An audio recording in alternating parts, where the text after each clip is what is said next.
Thanks, guys. Bragging rights, $5,000, and a spot in Toledo Speedway's history books at stake in the Glass City 200. Outlaw late models running 100 laps. Lap 53, Trevor Berry gets together with Scott Hance. Hance rolls through the grass.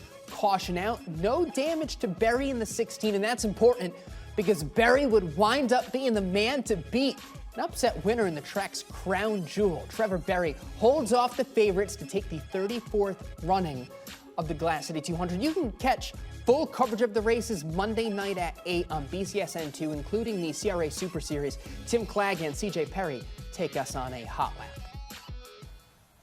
The Toledo Speedway's Glass City 200 has a history of producing surprise winners, and tonight we saw one of them. Trevor Berry picking up the biggest win of his young career, and he had to do it holding off a pair of hungry veterans behind him. You know, of all the racers that we were tracking, of all the storylines we were looking at, Trevor Berry was nowhere near our radar. And he held off J.R. Rohrig and Steve Needles, but avoided disaster. Lap 53, he made contact with second-place runner at the time, Scott Hance, but lucky for him, there was no damage to the right front fender. Yeah, both cars able to continue. However, Scott Hance's bad luck at Toledo Speedway in the big race.